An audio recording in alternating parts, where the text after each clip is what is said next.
I bought these. Have you guys ever? I'm gonna shake them.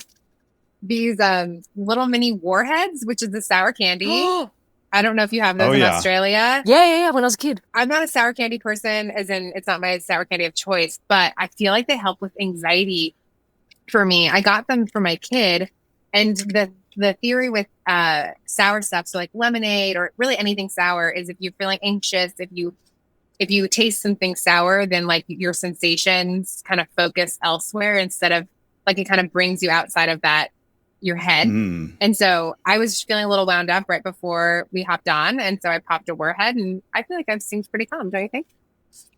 So calm. You've been incredibly calm. Thank you. That makes sense. I was because you know how I was having all the sensory stuff. I was reading up about it a lot, and it was saying that if you are having kind of some kind of sensory attack, in order to get out of it, what you can do is go put your hands or wash your face under cold water. So it's a bit similar to what you're saying, something that will snap you out of it. And the sour thing of the warhead, maybe it's the same. I used to have them when I was a kid. I haven't had them in a long time though. Now I feel like going to the store and getting some. Yeah, I'm curious how different is you said that's like a Warhead Mini?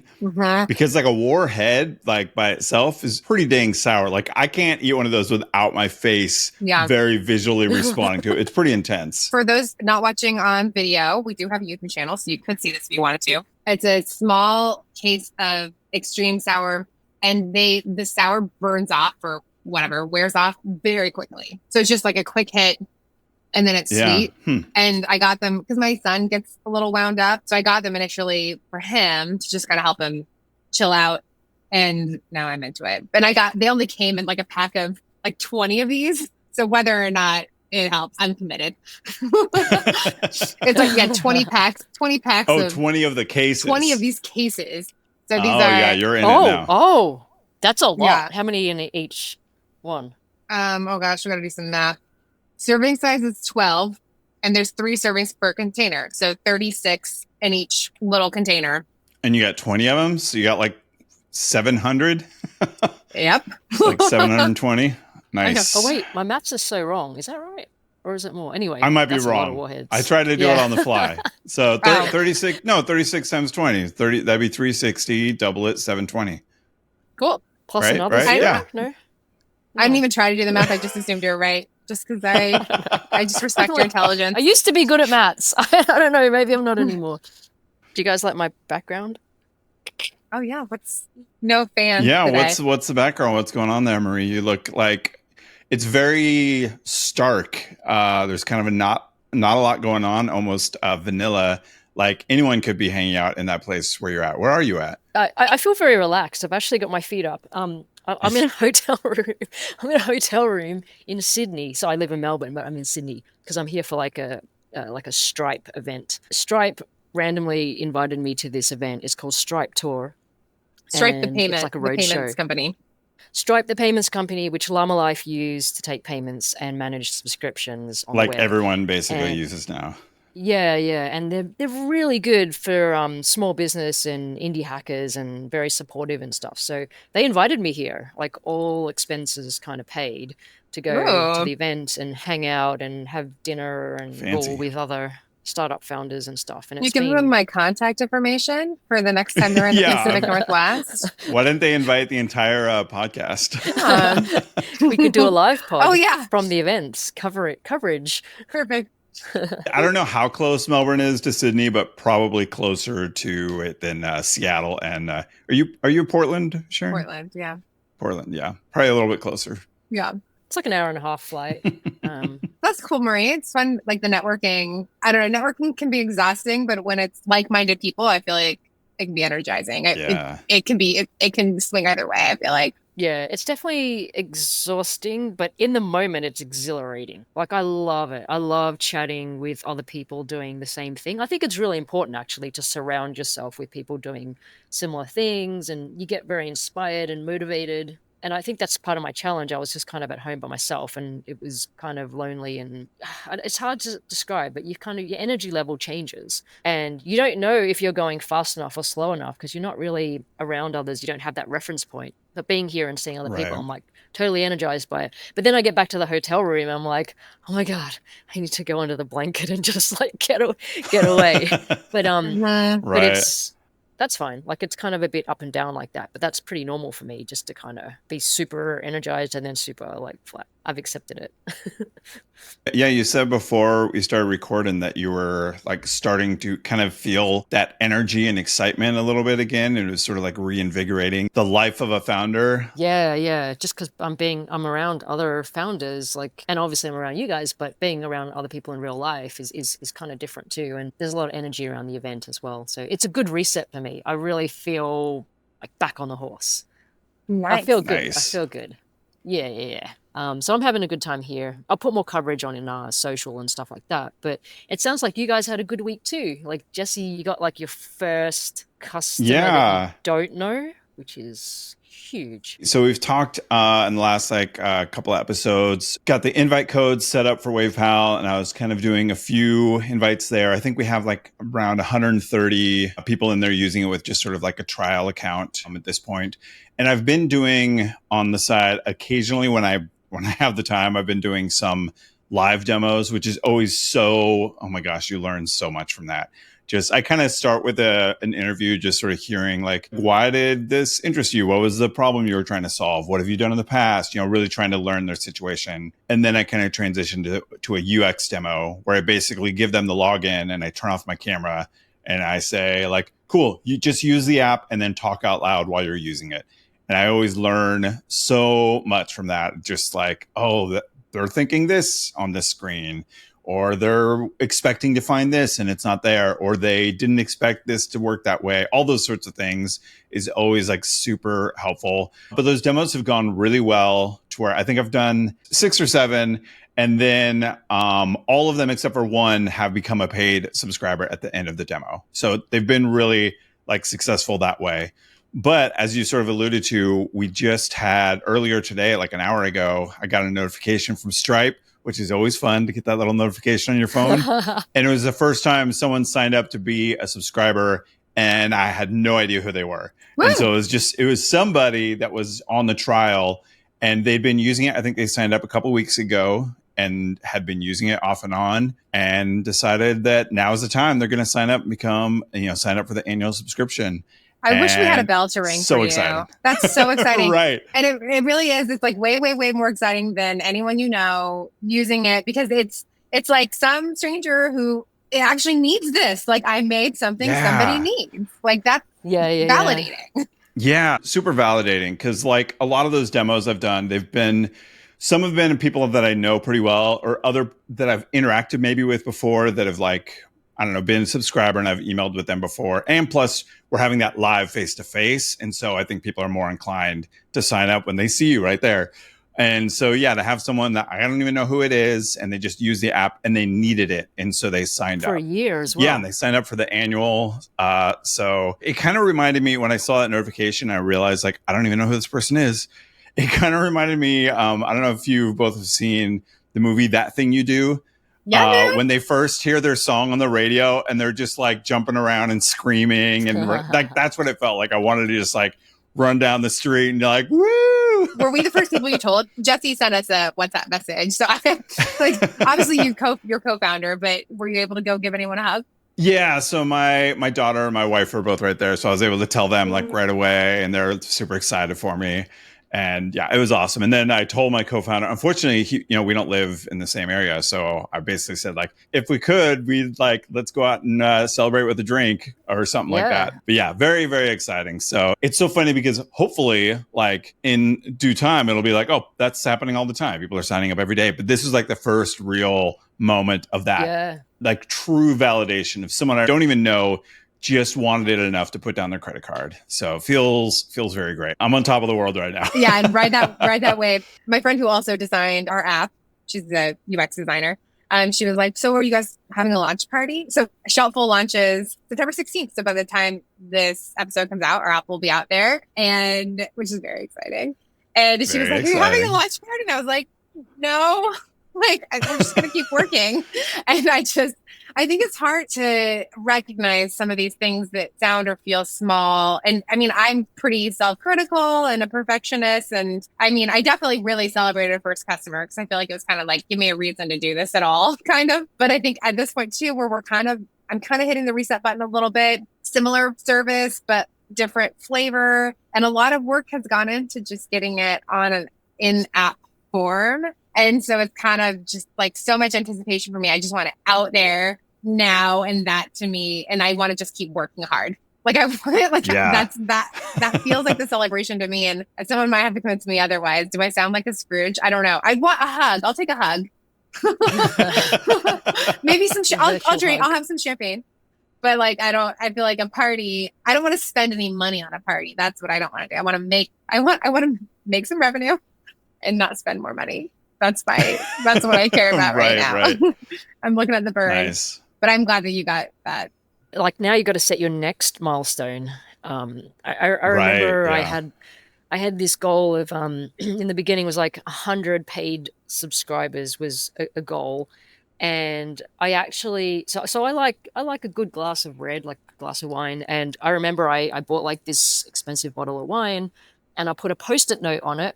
And the Post-it note was like for 100 subscribers. And I kind of put it in a place where I could see it because, you know, with ADHD, sometimes it's out of sight, out of mind. And I was like, every day I sort of saw this bottle and I was like, that's what I'm going for. That's the goal. And maybe it kind of helps manifest it in a way as well. I don't know. But like I had this thing that was very visible, just a little Post-it like with that reminder. And it's on Twitter somewhere if you go back through the timeline. But I remember I posted the tweet going, here's my goal. And then several months later, I replied to that tweet going like, I hit that goal. So there was two levels of accountability. One, it was like in my place, in my face so that I could see. And one was like note, like breadcrumb I left on Twitter that I replied to later. That's so fun. It reminds me of, so when I started Shelpful, had a newborn. My youngest was a brand new baby. And I had a babysitter, a nanny who would take care of him during the day while I worked. And he wouldn't sleep through the night. So I was basically working on Shelpful and like waking up every 3 hours. It was awful. And so she was kind of on the job of like getting his naps in order so that he'd sleep through the night. And I had told her, she was great. She was such a like member of our family.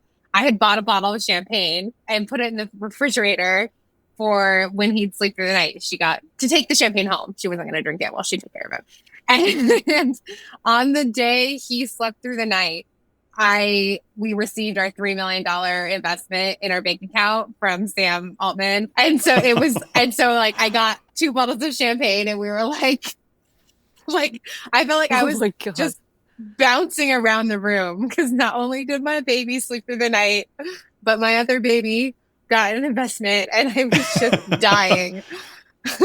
It's so funny how everything kind of happens at once sometimes. And every time you tell that story, like I got a $3 million check from Sam Altman, I'm just like, oh my God, like that's so big. and the baby slept through the night. I don't know which one was better. Right. Yeah. The plight of an entrepreneur mother. But yes, I'm very excited, Jesse. And I think that your $3 million check will be right around the corner with that first with that first customer. I'm not great at setting goals. Well, maybe I'll just full stop. I'm not great at setting goals. With the startup, it's such a moving target. And I feel like I've never taken an MBA approach to startup building. I've been like, let me listen to my customers and make decisions in real time.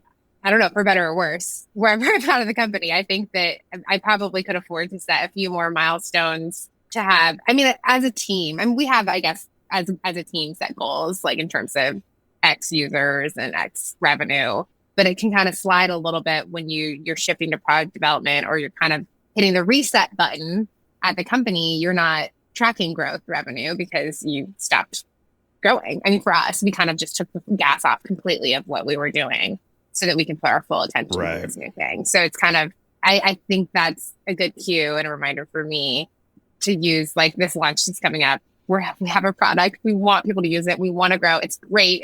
I think people will love it. And I should probably set some goals around it. The thing is, you can change the goal as well. It doesn't have to be fixed. And a bit like you were alluding to, it's like they can be kind of general as well. Like not too general, because then it's hard to hit. Like you want to know that you've hit it, but it can change. Like, so there's maybe two things here. One is like setting a goal, but also reviewing the goals. Like, is that still the right goal? Because otherwise you might go down like one track really trying to hit that, and you might miss some other stuff. So it's probably good to have both, where every day you're like, am I on track for this goal? Is it still the right goal? Right. You wouldn't want to miss something a user is telling you, because you're like, oh, I need to have them do this specific behavior. And they're like, one exactly. Something else. That's a fear I think I have, is I don't want to miss anything. I think there's kind of a couple things. When you have ADHD, there's like two big aspects. Like one is we're very present focused. Past and future are a lot harder for just when you have ADHD. It's a lot harder to really have a good grasp on that. And so we end up being really focused on the present, which has its advantages at times. Like it means we can I think it's why we can get a lot done so quickly, because we're just so focused on I'm going to get this thing done. I'm going to solve this problem. It's why a lot of people with ADHD are really great in a crisis, because we're just we're on fire to do whatever needs to be done right now. I've got full focus on the present moment. But the bad side is that it can be difficult to set goals, or at least have any sort of real good grasp on what a goal should even look like. What's realistic, what's that just it feels really hard to set those goals, intangible, and to remember what they even were. I think that's a really good thing that you did, Marie, of having it visual and putting it out so you're constantly reminded of that goal. Because otherwise you probably would have hit 100 and be like, woo, and then not even realize that it was oh, that was a big goal. That was important for me enough that I bought a prize for myself to celebrate it. Yeah. And that's sort of the second thing, is celebrating. We're so bad at celebrating our successes. It's not we just did me. it. It's not. I don't think it's just you. I like it when you bring it back to ADHD, so I don't just sit here and think I suck. But I think it's because we kind of feel like sometimes those successes are to a neurotypical person, it might feel like a small thing. And so I almost feel guilty about celebrating it, because most people wouldn't celebrate. And so I don't, but I should. Even though it's a small thing, for other people, it's a big thing for me. Yeah, I also sort of think, and I don't know, this is maybe a running theory that I don't think I've really spelled out before, but I'm just sort of thinking about it right now.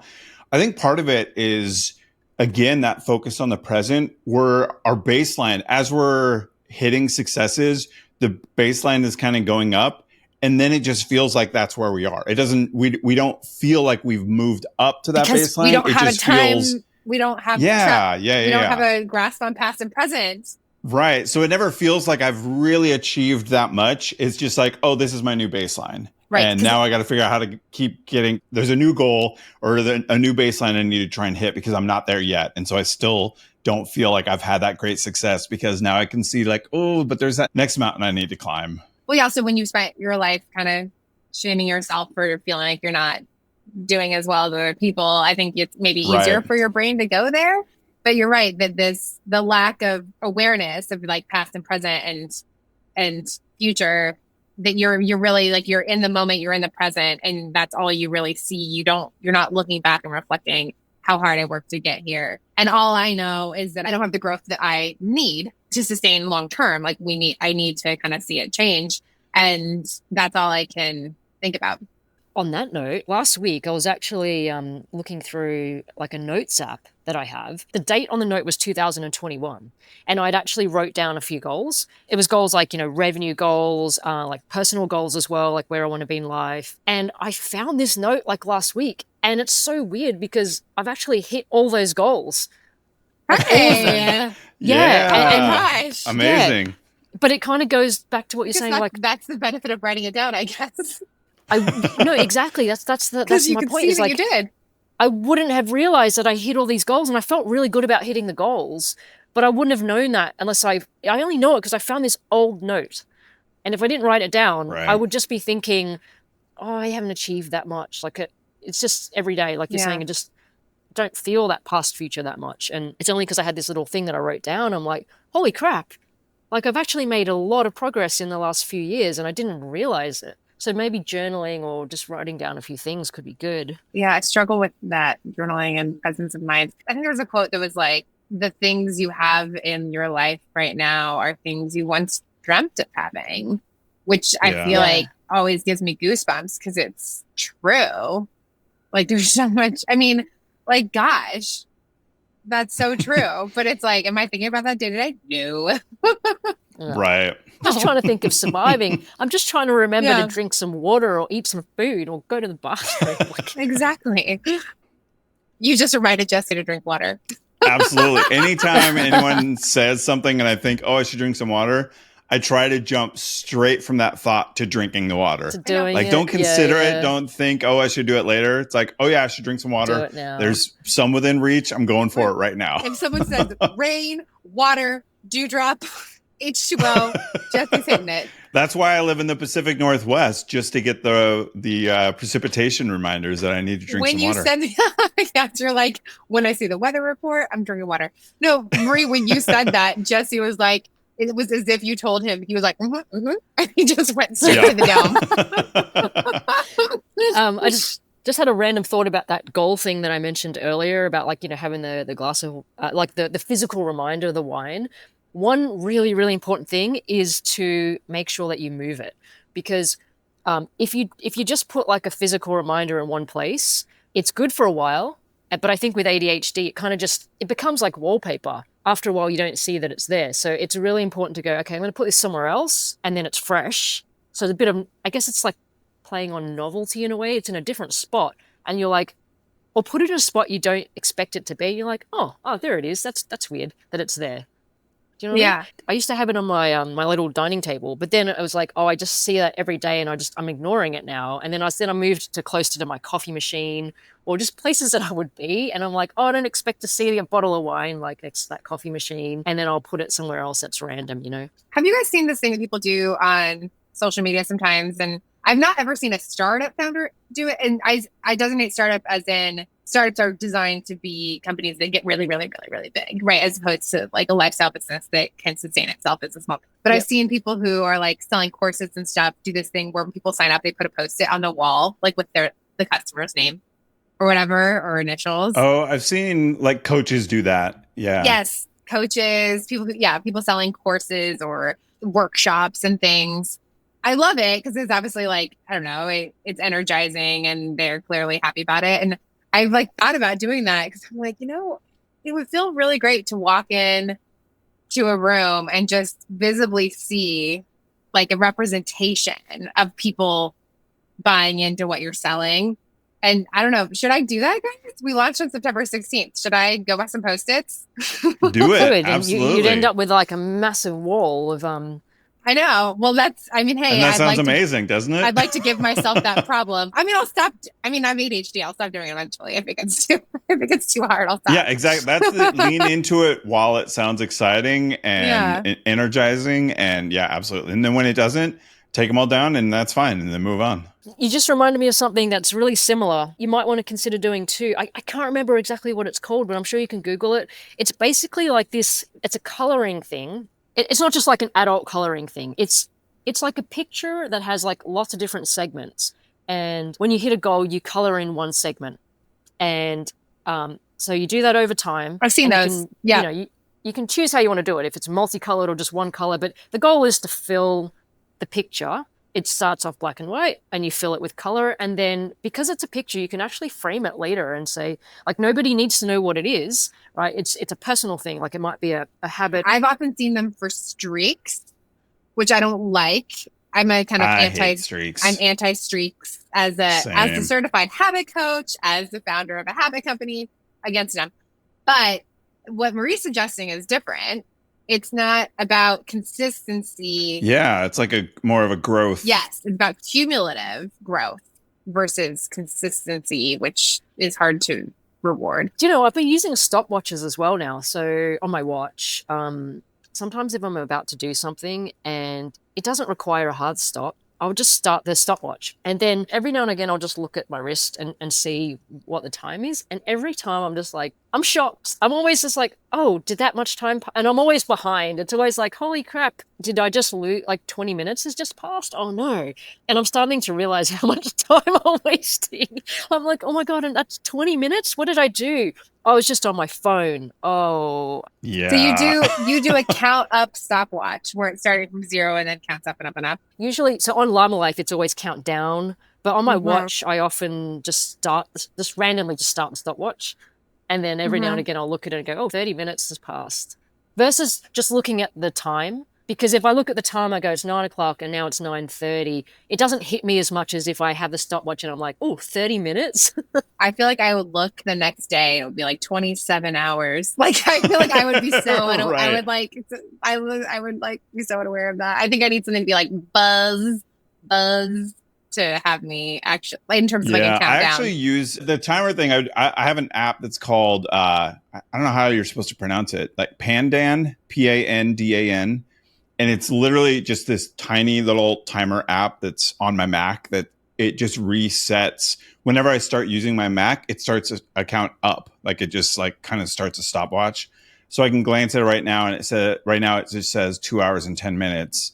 And so whenever I think I like went and did something and then I came back to the computer 2 hours and now 11 minutes ago. And so it's kind of that same sort of thing. Just as like a quick glance, I can sort of see like how much time has passed. But the other thing is I'm also using visual timers all the time. I just like, whenever I think of it, I just I've got like a time timer right next to me. I'll just like put a time on it real quick and then put it so I can just see an hour pass. I love the time timer. Yeah, except that when the battery dies, it just dies. Like, and then you don't know that it's dead. So the time timer, you don't know that the battery's dead. That was what I was about to say. I like that time timer, but the battery's dead. And since it doesn't make any tick, tick, tick, tick, tick sound, I did this morning. I had my 10-year-old. I was like, you need to be out here in 5 minutes. And I put the time timer and then it never buzzed. Oh, no. Because it was dead and I didn't know. Yeah. So I really do like, no shade to time timer. It's a wonderful timer. It doesn't tick, tick, tick, tick. Yeah, it would be nice if there was some sort of idea. Like personally, I would hate the tick, tick, tick. I don't want to hear that. That's all it would be like in my brain. Right. But it would be nice if there was some way to like see, like what I end up doing if I'm unsure is setting the alarm and then like putting it down and trying to get the alarm to go off and then being like, okay, it has time. But I wish there was some, I don't know, maybe just like a little test button you could press to get a light or something to indicate that there is battery life. I don't know. I'm not sure what the solution is, but the problem is it's just so simple. My favorite are like the hexagon ones where you can just flip them. And then they're digital, so you know if it's dead. It also just feels like a one shot thing. I don't have to think about the time. I have one like that, and I was really excited to get it, but it's just ugly. It looks like yours is a little nicer looking than the one that I have. Mine's like that cute. Looks very, very clean and simple. Yeah, that looks pretty good. Stainless steel cute. Or something. It looks kind of cool. It looks stainless steel. It's like painted or it's way more expensive than you'd think it was. I have one, but I have another one that's hexagon from this company called Xenu Tech, and I really like it. Way more reasonably priced. It's a little bit larger, but there was one that was on Kickstarter recently that looked really cool, but it was really expensive. I was like, I can't justify that price for that timer, but it does look really, really nice. And yeah, I want a good timer. I still mostly use, I have the old, what's it called? Nest before Google bought them. There's like the Nest Hub, and it's basically just like a screen. It's basically like a digital picture frame, but with it has Google commands, and so I can tell it, which I do all the time, to start a 30-minute timer or whatever, and then it has kind of like a little visual on there, and it's really convenient because I can just yell at it, like, start my timer. Oh yeah, I do this all the time too. So it's not a Nest, but I've got an Amazon Echo. But the thing is, like, I'm not sure if they don't make this anymore. I think it was the best one, and I really think they should have kept it. It's round. I think it's called the Echo Round. It looks super cool. Like, they still have it's got a little screen. It's like a ball. Oh, the ball. No, but they don't sell it anymore. It was like maybe 5 years ago, and it's been superseded. And I'm like, why? This thing is so much better looking than all the new ones. It's white, and it's like an orb, and it's got a little screen on it, and you can do the countdown timers and see it. Yeah, it's very convenient having that nice, quick timer. And of course, if you want a digital timer, there's always Llama Life. That's true. Yeah, absolutely. I want Llama Life for my kids. Like, I wish I had it. maybe you tell me how to do this. I want For like routines? Yeah, but like for young kids who aren't like, you know what I mean? Like that's the tough thing is like they have their like list of things they need to do in the morning. And it'd be nice if there were like time visibility. So it's almost like I want this like wall of timers that are like count, you know what I mean? But I mean, I guess does it work on the iPad? Mama Life? Yeah. You can create a routine in Llama Life and then save it as a preset, and then you can just load that every morning. But I actually had some schools reach out to me as well, saying something very similar. So they wanted to like kind of project Llama Life onto like a TV screen or something at the school. This is for young kids because they wanted to show kids like, okay, this is class time and then there's a break coming up. And when the break's running, it's like, okay, well, everyone can see the same clock on the wall that there's, a 10-minute break and it's counting down. And Llama Life's also got a visual alarm, so it can flash the screen like different colors, like if you don't want to have sound. So they could have the screen just like flashing, so the kids would know like, oh, it's time to come back into class. Even if they were further away, they could see it flashing. Yeah, maybe that's something I should explore. But yeah, there's something cool about everybody seeing the same timer and going, okay, that's what I need to do at that time. Like a communal timer. I'll send you a picture of what, like I have just this little dry erase thing of what my kids do, just if it gives you any inspiration. I mean, it's like brush teeth, brush hair, things like that. But it's, yeah. And then for the 4-year-old, I drew, it was hard with a big marker, but I drew little pictures, right? Like of a shirt and a toothbrush and, because he can't read. Well, you can pick an emoji, right? Like emojis would for sure. Yeah, I did a physical one. There's like a trade-off too, because you don't want kids on screens because that's a different distraction for kids, especially, right? Like if you hand my son an iPad, there's no way he's not trying to like play a game or something. So like I feel like there's like this, and we don't do screens in the morning before school. So I have this like balance, but I love the idea of it like being on a wall, or if it was on like my computer and it'd be like, all right, everyone, this is the morning, start getting dressed. Llama Life's moving. That would be cool. I mean, it's basically your current product, but it would be like it could be like a little tester version, kind of like how you did that sound thing or something, like this web little version for parents to get their kids moving. And then you can hook them in. Yeah, that sounds like a cool experiment. I mean, the UX, the UI would be a bit different, right? It'd have to be a lot bigger if it's going to be something that's projected on or something that is on a screen. I think you could start with it. I mean, MVP, the current UI is very cute, and if it's on a computer screen, it's already bigger. Mm-hmm. Let's distract Marie now that she got some energy. Like she just talked about having all this energy, and I'm like, pivot to children. Yeah. Have you thought about doing hardware? Maybe you should do. Oh yeah, kidding. don't get me down that path. Don't do it. A lot of people have been asking this. A lot of people were actually asking for the computer just to have like a massive button. You know those massive buttons you can buy, the big red ones? Oh yeah. Yeah. I was even going to just hack it and go like, just get a button and then somehow plug it in maybe like USB-C or something, and then like just hit it to start the timer. Something like that. Yeah. Something physical. There's something about the physicality of going start and like smash that button. It feels good. It's possible that you could find an off-the-shelf one that just, like, remember dash buttons? Like Amazon used to have those that would. Oh, yeah. I wish they never. I so many people hacking those. Yes. Or NFC tags. Back to NFC. We were talking about it before the call. I have a TikTok that's about automations, like my personal obsession. And I have one about NFC tags that like overnight went viral. I think it's like 1.4 million maybe now. And so, I mean, I seriously, there are people who's like, I bought some on Amazon and they weren't good. And so I'm like, maybe it would be good if I validated the vendor and actually like was able to provide NFC tags alongside my product because they work so well together. NFC tags would be a good way to MVP it. Now look who's getting distracted. I don't know. It's just like when a million people love it, you're like, I think listening to your customers for sure.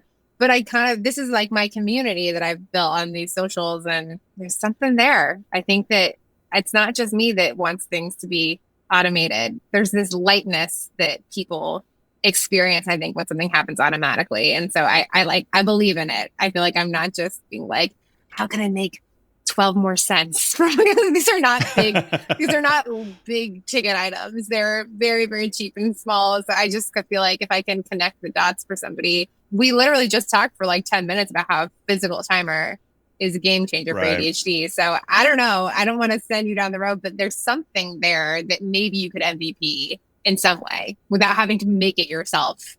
You know what I mean? There's something, possibly. Let's mess with Jesse's business next. What ideas can we give Jesse? Yeah, what's next? I don't want business? no physical products. No physical products. You need to sell like fans, like physical fans that people can wave. Right. Yeah. I was also gonna say, we talked about some goals. Remember how I was like, I don't do goals, period. We did talk about some goals for last time. Jesse, what was yours? Do you remember? I think my goal last time was to reach out to some of those people that I had DM'd on social media, because I had mentioned like, hey, I've got this thing I'm building, WavePal, and then people that replied with an underrated movie that they loved, I would reach out to them through the DMs and give them an invite code.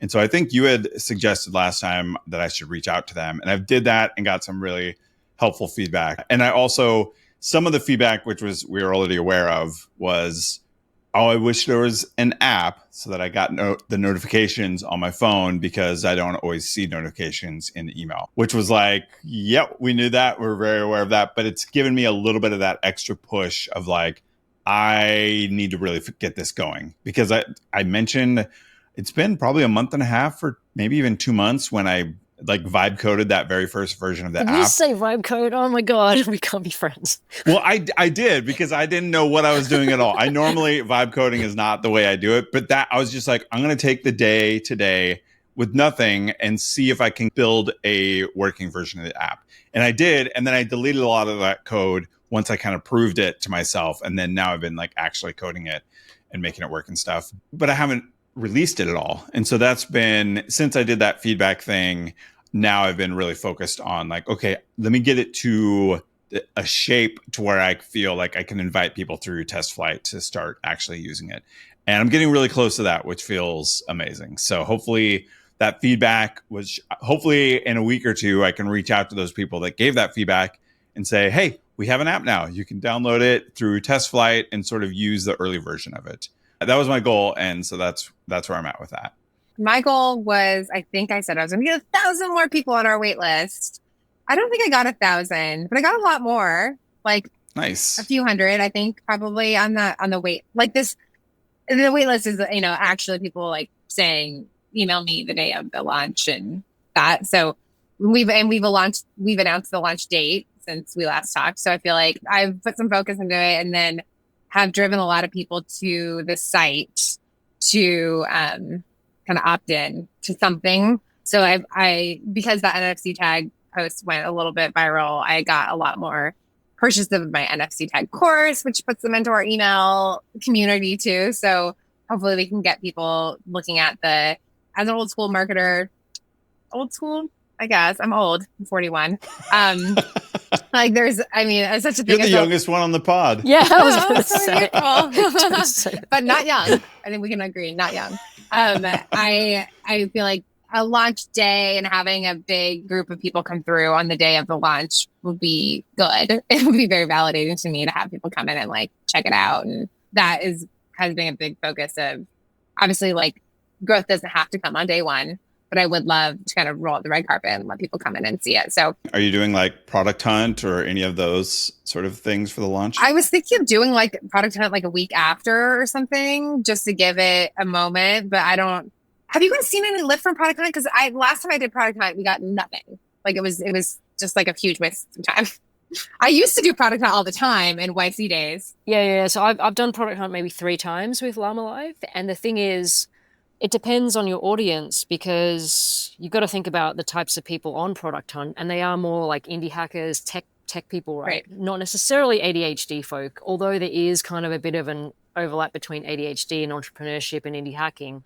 But I think you'll get an uplift, but it might not be like a long-term uplift. Right. Like when I worked at YC, that was a big part of like, I would help all these companies launch, hundreds of companies a year. And I would hunt them. Like they would want to be hunted from someone from YC. So we'd either me or Kat Mignolik would hunt them.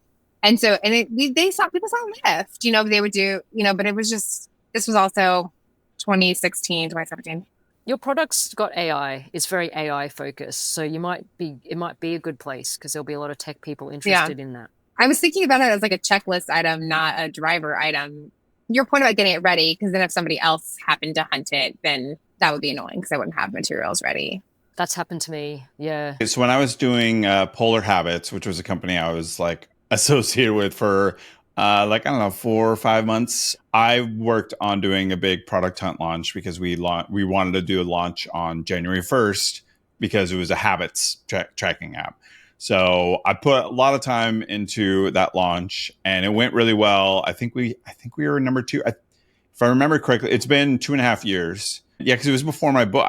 Part of the reason I ended up leaving Polar Habits was to finish my book. So it's been a while. But I think we're number 1 most of the day and then dropped down to number 2, like right at the very end. But we did get a ton of signups. It was freemium. So there was no paid upfront. You could use it for free and there was like features you could upgrade later. Yeah, I think the free ones do better too. Yeah. We have a Definitely. we have a 14-day free trial. Yeah, ours was like at the time, if I remember correctly, I don't remember the past very well. I think we covered that earlier in the episode. Yeah. I think we didn't even have the upgrades yet. It was purely free with like little like coming soon premium sort of thing, but there was nothing actually hooked up. But if I remember correctly, I think we ended up with like 5,000 signups on that launch week, which was pretty huge. Yeah. Yeah. And so that wasn't that long ago. You didn't mention the part where like you've got an email distribution list. Yes, that I was going a to big ask part if of you it. drove people there because I don't want to tell people 2 things. Like I want to tell my audience to go get the app. I don't want to tell them to go to Product Hunt. So that's why I was thinking of doing the delay so that I could wait a little bit and then I could mobilize my people again. My people. Yeah, that's the whole thing where you're kind of trying to figure out like how much will the Product Hunt launch help? Because by pointing, you're right. Yeah, I did a big like email to my newsletter saying, hey, go here and vote for the thing. I don't know how the idea being that like, oh, if enough people do that and then we rise up to the top, then a whole bunch of other people outside of my audience are going to see it that may not see it otherwise. Whereas the people from my audience, I can continue to sort of like tell them about it. Plus now they're more aware of it if they actually went to the thing and voted. Hopefully they also signed up. Right. And so, but that's the thing. Cause like if Product Hunt isn't worth much for your audience, well, then why bother point people there if you want them to actually sign up? Yeah, exactly. If I want a focused message, which is literally like every single button on my homepage is going to go to the App Store, like just get the app. And then I have an Android like small link because we don't have Android app yet, but they can still use WhatsApp. And then I have a wait list for them too. They can find a way there, but it's like very screamy App Store. But I like that suggestion, like having it ready. Like, what if the growth isn't great day 1 or day 2, and I need to last minute just kind of get it into gear? That's smart. Because if no one's done a product at launch, there's specific assets you need, and they need to be in specific dimensions. And it takes a bit of work to just pull it together and get it all. And you have to like write your description. It has to be a certain word count, character count. So yeah. I like the way you talked about it before. It's a checklist item. It's not the main driver. It's just another piece of the launch. It's another component of the launch. And we're not reaching out to press at all because I just don't feel the mobile app version of a service that kind of already exists. We've already announced our funding. Press would be a good credential, but I feel like I don't have a business hook. Like we don't have you can't get TechCrunch if you don't have a business hook if you're my size company. Business hook meaning, I know so much about this. So like, I know that if someone were asking my advice of whether to spend bandwidth on press, I would be like, nope, go to organic. We might try to get some local stuff because we have a presence in Oregon. And the only reason I'd want that would be to get some like local news clip that I could then use on social media, like to have more people enjoy it, and so my mom would be proud of me. Right. Awesome. Maybe we should wrap it up. So, Marie, where can people go to follow what you're doing? You can go to Instagram. I'm at 3 Hour Coffee, spelled out 3 Hour Coffee. And I'm also at 3 Hour Coffee on X, which I think I'm going to start posting on again. Or you can just go to Llama Life in the App Store or Google Play. Just search Llama Life. Lovely. Jesse? Yeah, you can sign up for the WavePal want list at wavepal.app. And maybe by the time you hear this, maybe the iOS version is kind of an early beta. So hopefully that will be the case. So that's the best place to go. And then I'm ADHD Jesse on all of the socials. And Sharon, how about you? Can you go download my app, please? It's live in the App Store as of this airing. So yeah, just go to the Apple iPhone App Store, search for Shelpful, Shelpful, and you will find it, and you should download it. It's a free 14-day trial, and we're discounting it 50% off, and we're not requiring a code. So we basically just took 50% off the price. It'll be $9.99 US dollars. At launch, it'll normally be $19.99. About a month, we're going to put it back up there. So get in and lock in that founding price, and you'll be grandfathered into it. And our app reminds you to do your crap. So it will remind you that the Shelpful renewal is coming up so that you can cancel if you want. Because I have no desire to have people paying for my service if they're not using it, because ADHD, not trying to do that. So yeah, big plug.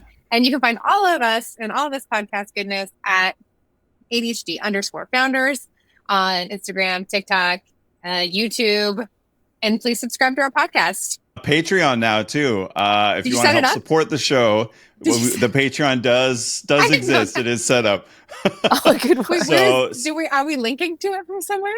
Yeah, so the link is on the website, and I think it actually shows up in the show notes automatically now. But I think it's patreon.com/ADHD_founders. So if you want to be a supporter of the show and help us pay for the editing, who had to do a whole lot for this episode, most likely, that would be awesome.